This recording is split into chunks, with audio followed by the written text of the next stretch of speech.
Welcome to the deep dive. Today we are exploring Outlive Oh, yeah, about living. by Peter Attia, a Mhm. book you're clearly intrigued by, and I gotta say, after reading through it, I can see why. We're about to uncover some surprising insights about longevity, Go ahead. and Go I'm ahead. especially excited to dig into what Attia calls health span, Mhm. those years where we're not just alive, but truly thriving. He makes a compelling case Right. that it's not just about tacking on years to the end, Uh-huh. but optimizing the quality of life in those years. And what's even more interesting is that Attia himself, a former surgeon, Right. has completely abandoned the operating room. Wow. He's become so convinced of this proactive approach to health Yeah. that he's dedicated his entire practice to it. It really challenges the way we typically think about medicine, doesn't it? It does. He actually frames this evolution of medical thinking Yeah. in 3 distinct phases. Yeah, let's dive into that. Okay. Starting with medicine 1.0. Okay. What does that even look like? Imagine a time before microscopes, Oh, wow. before germ theory even. Yeah. We're talking ancient civilizations where the understanding of the human body was limited, almost philosophical. Interesting. Think Hippocrates and the four humors. Yeah, right. Right. Treatments were often more about restoring balance Uh-huh. than targeting specific diseases. So a far cry from the high-tech medicine we have today. Oh, yeah. Then we enter the era of medicine 2.0, and Right. things really start to change. Right? Exactly. Okay. This is where we see the rise of antibiotics, Yeah. surgery, Mm. advanced imaging. Mm-hmm. Medicine 2.0 is all about tackling those acute illnesses, Yeah. the immediate threats. Right. And it's incredibly effective at doing so. Uh-huh. But as Attia points out, Yeah. it's largely reactive, Okay. like constantly putting out fires. He uses that brilliant analogy of catching falling eggs. Oh, yeah. We get really good at it, Ah, but we never go upstairs to see who's throwing them in the first place. precise. Yeah. We're focused on treating the symptoms, Mm-hmm. but not necessarily addressing the root causes of disease. Okay. And this leads us to medicine 3.0, Yeah. the foundation of Attia's whole approach to longevity. Okay, here's where things start to get really interesting. Yeah. What sets medicine 3.0 apart? It's a complete paradigm shift. Hmm. Medicine 3.0 is proactive, Uh-huh. preventative. Okay. It's about understanding your individual risk factors, intervening early, Yeah. and optimizing your health span to prevent those chronic diseases from taking hold in the first place. So instead of just waiting for those eggs to fall, Yeah. we're going upstairs figuring out why they're being tossed Right. and maybe even convincing the thrower to stop right.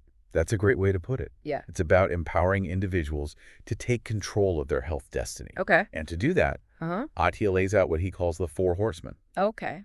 the primary threats to longevity. Right, the 4 horsemen, Yeah. heart disease, Mm-hmm. cancer. Uh-huh. Metabolic dysfunction Yep. and neurodegenerative diseases like Alzheimer's. Right. These are the big ones, Yeah. the ones that really shorten our health span. And Attia doesn't just list them. He Rah. dives deep into the science behind each one, Uh-huh. revealing some truly surprising insights. Okay. Let's start with heart disease, specifically atherosclerocardiovascular disease. This is where things get a little complex with cholesterol, right? Yeah. What does Attia say that might surprise someone who's been diligently following the low-fat guidelines for years?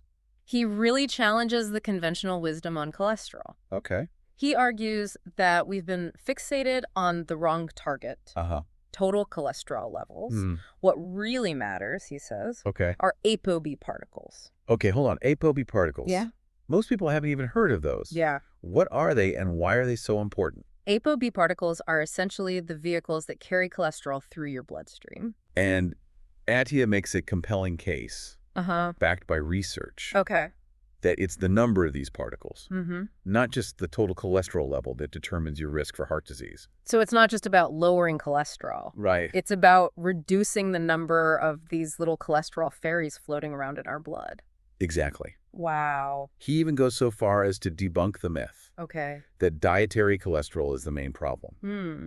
He says that for most people, the cholesterol we eat Mm-hmm. has a relatively small impact on our ApoB levels. Wow, that goes against everything we've been told about eggs and butter. I know. So if it's not about dietary cholesterol, what is driving these ApoB levels up? Attia points to a combination of factors. Okay. Genetics certainly plays a role, Uh-huh. but lifestyle choices, Okay. especially our diet and activity levels, Mm-hmm. have a huge influence. Mm-hmm. And this is where things get really empowering. Okay. because it means we have more control than we might think. And he really emphasizes early detection, right? Absolutely. Because these plaques can be building up for years before we even notice any symptoms. He's a strong advocate for going beyond the standard cholesterol tests, Okay. which often miss the early warning signs. Yeah.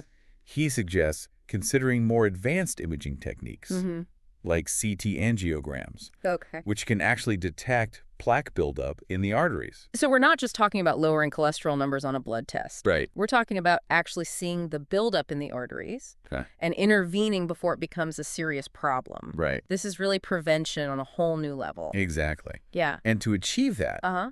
Attia lays out a multi-pronged approach that combines lifestyle interventions with targeted medications, Okay. all aimed at reducing those ApoB particles and protecting your heart. This feels like a total game changer in how we approach heart health. It is. Now, heart disease is just one of the four horsemen. Right. Let's move on to another big one, cancer. Attia has a really fascinating perspective on this, connecting it to something that might surprise people. He takes a deep dive into the link between cancer and metabolism. I remember reading about the Warburg effect. Yeah. Is that what he's referring to? Yes, the Warburg effect. Okay. It's this phenomenon where cancer cells have a unique way of metabolizing energy. Interesting. They consume massive amounts of glucose for rapid growth. Essentially, they have a sweet tooth that's out of control. So how does this relate to metabolic dysfunction? Okay. I mean, most people think of that in terms of obesity or diabetes. Well, that's the key insight here. Attia argues that when we have metabolic dysfunction, Okay. whether it's obesity, type 2 diabetes, or even just insulin resistance, we're creating a fertile ground for cancer cells to thrive. We're essentially feeding them with all that excess glucose in our system. It's not just about weight then. Right. It's about how efficiently our body processes energy and uses glucose. Exactly. And this is a powerful takeaway Okay. because it means that addressing metabolic health isn't just about preventing diabetes. It's about reducing our risk for a whole range of chronic diseases, including cancer. So even if someone's not overweight or pre-diabetic, Right. they should still be paying attention to their metabolic health. Absolutely. Wow. Attia argues that understanding and optimizing our metabolism is a cornerstone of longevity. Okay. And he offers some really compelling strategies for doing just that. Uh-huh. But before we get into those, Okay. let's touch on the other two horsemen. Right, we still got cancer treatments. Right. And then Alzheimer's to discuss. Right. This is some fascinating stuff. Yeah. And it's only part 1 of 3. It is. You know, while early detection is crucial for cancer, the field of treatment is advancing at an incredible pace. Oh, wow. Attia dives into some cutting-edge therapies Yeah. that are truly remarkable. I'm really curious about that. Yeah. We hear a lot about immunotherapy these days. But I know there's so much more happening in cancer research. What does Attia highlight? He talks about immunotherapy, of course, Okay. specifically checkpoint inhibitors and CAR T-cell therapy. Yeah.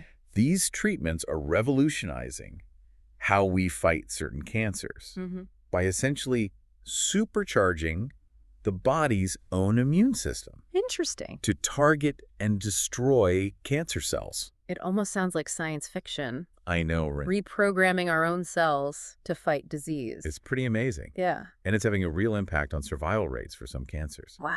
But Attia doesn't stop there. Okay. He also explores personalized medicine, which uses genetic testing to tailor treatments to the specific characteristics of a patient's tumor. So it's not a one-size-fits-all approach anymore. That's It's about understanding the unique blueprint of Right. each individual's cancer and developing a targeted strategy. Exactly. And this is where the field is really heading, towards more precise, personalized interventions that minimize side effects and maximize effectiveness. Yeah.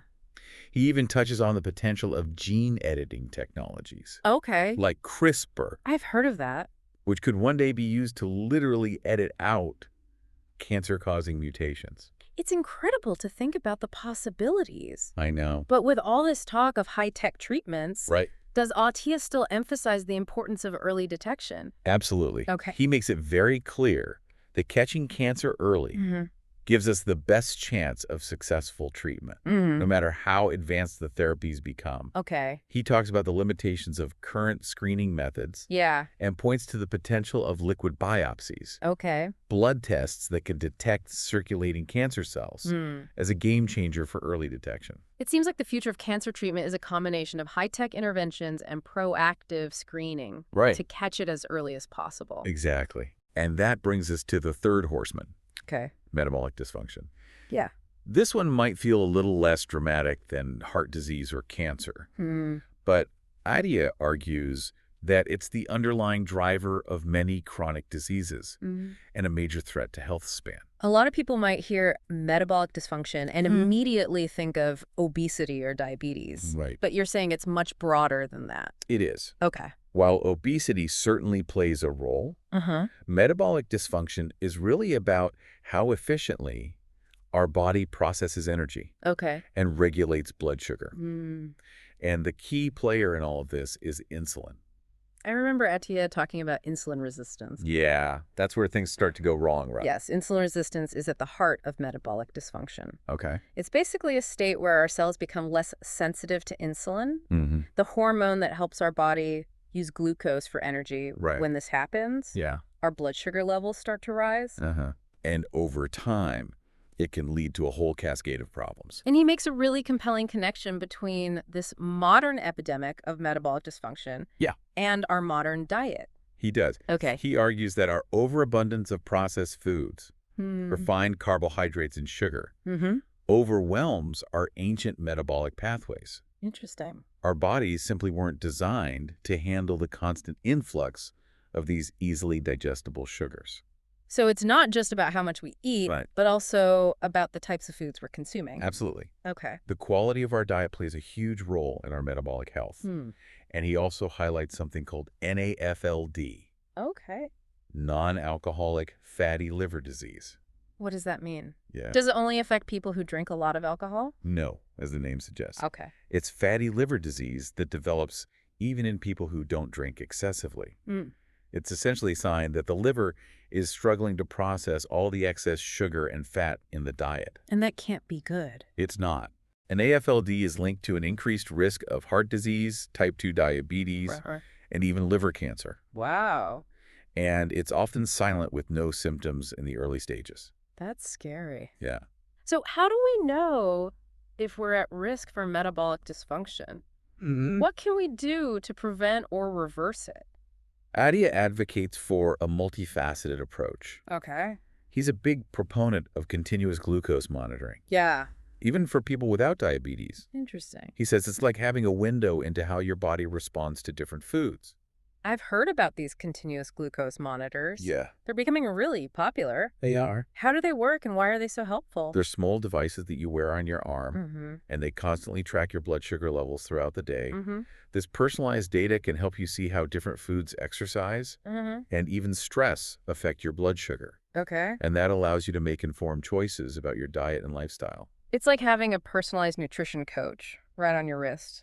Exactly. Yeah. And beyond monitoring, Attia emphasizes the importance of dietary changes. Okay. Reducing processed foods, refined carbohydrates and sugar, and focusing on whole, unprocessed foods. Okay. He also talks about the importance of exercise. Yeah. And getting enough sleep, as both play crucial roles in regulating blood sugar. So it's really a holistic approach. It is. Diet, exercise, sleep. Yep. All working together to keep our metabolism functioning optimally. Exactly. And for some people, medication may also be necessary, especially if they have diabetes or other metabolic conditions. But the key takeaway is that we have more control over our metabolic health than we might realize. I love that message of empowerment. Me too. Now we've tackled 3 of the 4 horsemen. Okay. Heart disease, cancer, and metabolic dysfunction. Right. That leaves us with the final and perhaps most feared threat, neurodegenerative diseases, specifically Alzheimer's. This is a complex and challenging area. And there's still so much we don't know. Right. But Attia dives into the current understanding of Alzheimer's, including the role of amyloid plaques and tau tangles in the brain.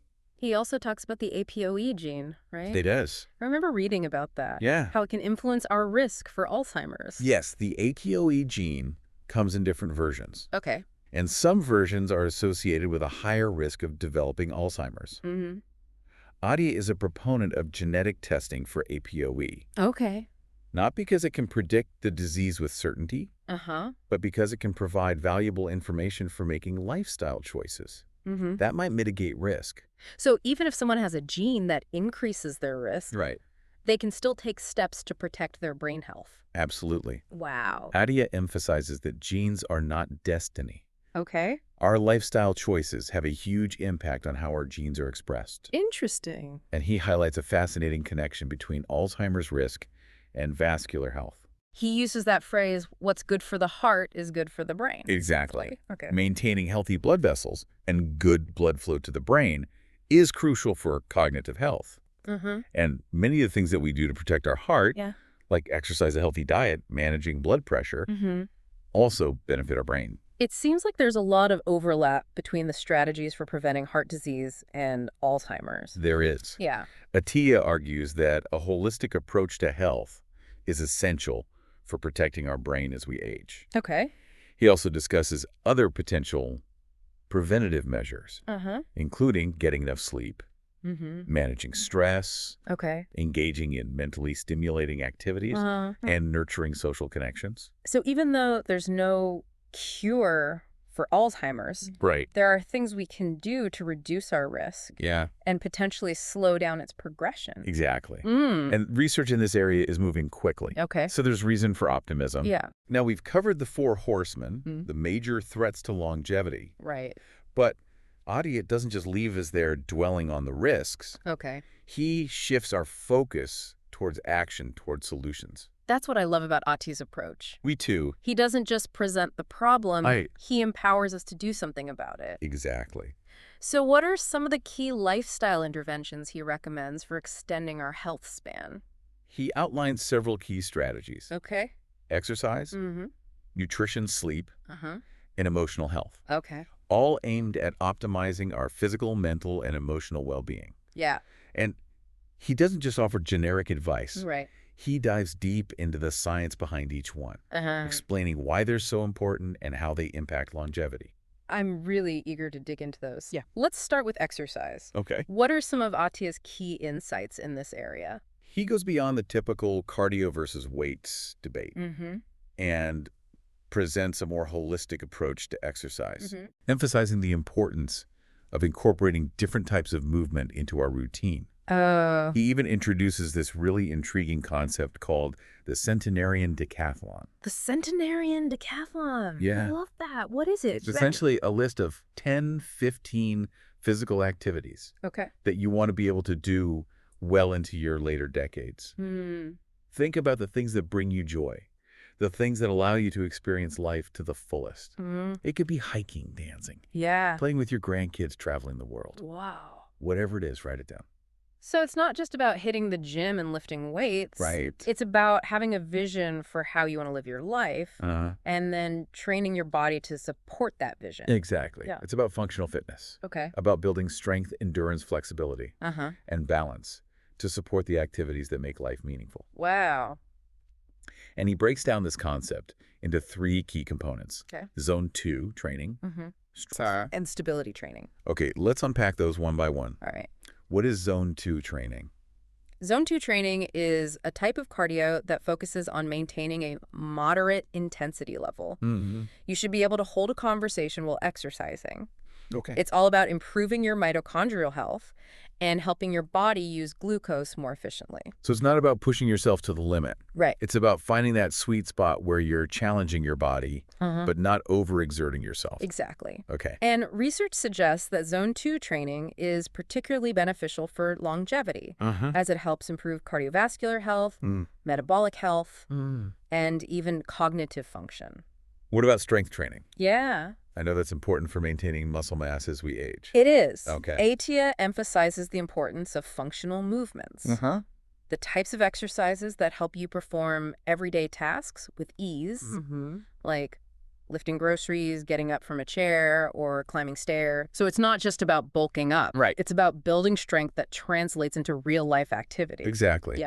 And he also talks about the importance of stability training, which is all about improving balance coordination and mobility. Mm-hmm. This helps prevent falls, improves posture, and reduces the risk of injuries. It seems like Attia really emphasizes this idea of functional fitness, He does. training our bodies to move through the world with strength, ease, and resilience. He does. Yeah. He argues that exercise is not just about aesthetics or athletic performance. Mm-hmm. It's a fundamental pillar of longevity. Okay. And he provides a really comprehensive guide to incorporating different types of movement into our lives, no matter our age or fitness level. Now, exercise is just one piece of the puzzle. Right. Let's talk about nutrition. Okay. What are Attia's key insights in this area? I think a lot of people get caught up in the idea of finding the perfect diet, whether it's keto, paleo, vegan, or whatever the latest trend is. Yeah. But Attia debunks that idea completely. Okay. He argues that there's no one-size-fits-all approach to nutrition. So he's not advocating for any particular diet? He's not. He emphasizes the importance of individual needs, metabolic flexibility, and long-term sustainability. He talks about concepts like caloric restriction, dietary restriction, and time-restricted feeding. But he doesn't endorse any specific protocol. So what's the key takeaway for someone who's trying to make healthier food choices? I think the most important takeaway is that it's not just about eating less. It's about choosing the right foods for your unique metabolism. He talks about blood sugar control. Yeah. Is that where continuous glucose monitors come in again? Yes. Attia is a big advocate for continuous glucose monitoring, even for people who don't have diabetes. Okay. He argues that it can provide invaluable insights into how your body responds to different foods and help you personalize your dietary choices. It's like having a real-time feedback loop, Right. showing you how your blood sugar spikes or dips in response to different meals or snacks. Exactly. Right. And that allows you to make adjustments and find what works best for your body. Yeah. He also emphasizes the importance of protein, especially as we age. I've heard that we need more protein as we get older. Is that true? Yes. Attia argues that these standard recommendations for daily protein intake are inadequate, especially for older adults. He emphasizes the importance of getting enough protein to support muscle growth and repair, which helps maintain strength and mobility as we age. And it's not just about the quantity of protein, it's about the quality, right? Absolutely. Okay. He dives into the differences between animal and plant-based proteins and explains why protein from animal sources is generally considered more bioavailable, meaning our bodies can absorb and utilize it more easily. So someone who's following a vegetarian or vegan diet needs to be extra mindful of their protein intake. They do. Okay. They may need to combine different plant-based protein sources or consider supplementing with protein powders or other products to ensure they're meeting their needs. What about fats? Yeah. There's so much confusion around fats. Right. Are they good, bad, or somewhere in between? Attia does a great job of debunking the myth that all fats are bad. Okay. He explains the different types of fat. Saturated, unsaturated, monounsaturated, polyunsaturated. Okay. And their roles in health. He emphasizes the importance of healthy fats like those found in olive oil, avocados, nuts, and fatty fish. And he talks about omega-3 fatty acids, right? He does. Those are the ones we hear so much about for brain health. Yes. Omega-3s are essential fatty acids that play a crucial role in brain health, heart health, and reducing inflammation. Attia recommends increasing our intake of omega-3 rich foods like salmon, sardines, mackerel, walnuts, and flax seeds. So it sounds like a balanced approach to nutrition is key. It is. Not demonizing entire food groups. Right. But understanding the role of each macronutrient, carbohydrates, protein, and fat, and making choices that support our overall health and longevity. Exactly. Yeah. It's about finding what works best for your individual body and creating a sustainable eating pattern that you can enjoy for life. Now, beyond diet and exercise, Attia also emphasizes the crucial importance of sleep. He does. We hear a lot about sleep these days. We do. How it's essential for everything from mood to memory to metabolism. What does Attia add to the conversation? He dives deep into the science of sleep. Explaining how it impacts every aspect of our physical and cognitive health. He talks about how sleep deprivation affects hormone regulation, immune function, and even cellular repair. He gets really into the details of sleep architecture, right? He does. All those different stages of sleep. Right. And how they contribute to restoration and repair. He does. He explains the importance of deep sleep and REM sleep. And how disruptions to these different sleep stages can have significant consequences for our health. He also mentions that some sleep medications can actually disrupt this delicate balance. Right. He's not a fan of many commonly prescribed sleep medications. He argues that they often mask the underlying problem rather than addressing it. He prefers a more holistic approach that focuses on improving sleep hygiene.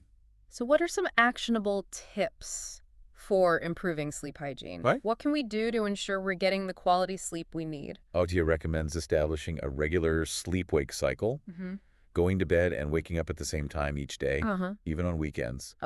He also talks about the importance of optimizing your sleep environment, making sure your bedroom is cool, dark, and quiet. I know he mentions limiting screen time before bed. He does. Is that because of the blue light? Yes.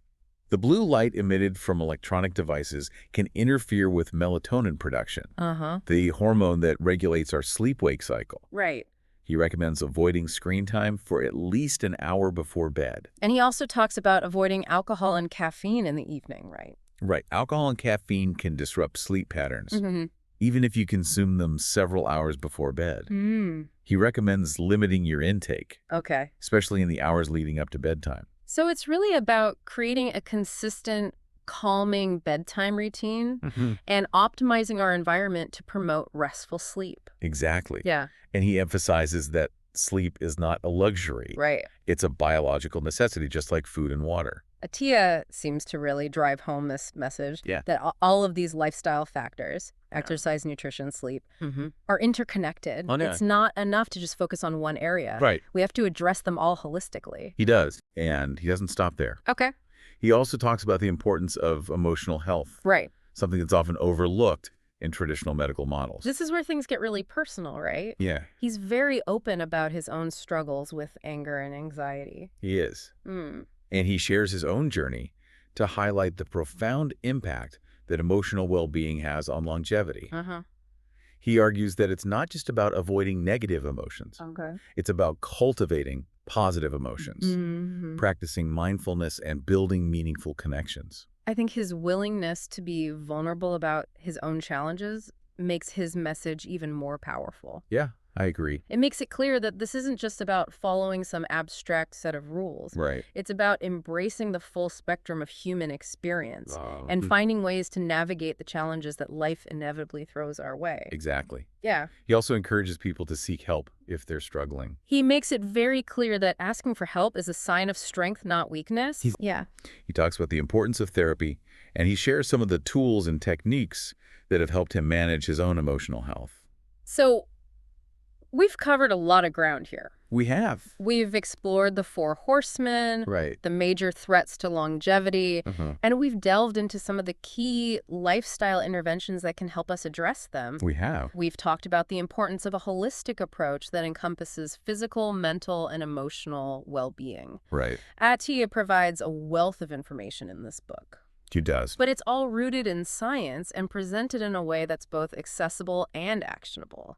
He doesn't shy away from the complexities of longevity research, but he also provides practical guidance for putting that knowledge into practice. It feels like he's giving us permission to take control of our own health. Rather than just passively accepting what we're told. It's empowering, isn't it? It is. He really encourages us to become informed patients, to advocate for ourselves, and to take an active role in our own health journey. It's almost like he's saying, don't just sit back and wait for things to happen. Get involved, ask questions, and make choices that empower you to live a longer, healthier life. Exactly. He wants us to become active participants in our own health journey. I think that's one of those powerful takeaways from Outlive. It's not about blindly following a set of rules. It's about understanding the science, making informed choices, and finding what works best for you as an individual. This whole conversation has been so enlightening. It has. We've explored the 4 horsemen, those major threats to longevity. And we've uncovered some really practical strategies for mitigating those risks. We have. We've talked about the power of lifestyle interventions, exercise, nutrition, sleep, emotional health, and how they all work together to support a longer, healthier life. Yeah, it all works together. Attia really paints a picture of longevity as a multidimensional journey. He does. One that encompasses not just physical health, but also mental, emotional, and even spiritual well-being. Right. So after diving deep into Outlive, Okay. what stands out to you as the most important takeaway? What's the one message you hope our listener walks away with? I think, for me, it's the realization that we have more control over our health span than we often realize. Okay. We can't ignore genetics, of course. All right. But we can make choices that influence how our genes are expressed. We can choose to prioritize our health, to adopt healthy habits, to seek preventative care. Yeah. And we can choose to embrace the journey of aging with curiosity and a commitment to living each day to the fullest. That sense of agency is so powerful. It is. It's not about resigning ourselves to the aging process. Right. It's about actively engaging with it and shaping our own trajectory. Exactly. Yeah. And I think Attia captures this beautifully with a quote he includes in the book. Okay. He says, if you want to find someone's true age, listen to them. If they talk about the past and all the things that happened that they did, they've gotten old. Yeah. If they think about their dreams, their aspirations, what they're still looking forward to, they're young. Wow, that's profound. Yeah. It really drives home the point that age is more than just a number. Right. It's a state of mind, an outlook, a reflection of our spirit and our zest for life. I think so. Chronological age may advance relentlessly, Right. but our true age, the age of our spirit, can remain youthful and vibrant if we continue to nurture our dreams, embrace new experiences, and cultivate a sense of wonder and curiosity about the world. I agree. So to our listener out there, I ask you, what are your dreams? Yeah, what are they? What are you still looking forward to? Keep those dreams alive. Nurture them, pursue them with passion. And remember, the science of longevity is constantly evolving. It is. There's always more to learn more, to discover more ways to optimize our health and well-being. Attia's book, Outlive, is an incredible resource for anyone who wants to dive deeper into this fascinating field. Right. It's packed with science-backed insights, practical strategies, and inspiring stories that can truly change the way you think about aging. We highly recommend checking it out. Definitely. And as always, Yeah.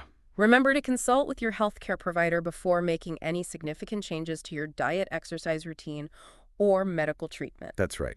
Always good advice. Thank you for joining us on this deep dive into Outlive. It was a pleasure. We hope you found it informative, inspiring, and empowering. I hope so too.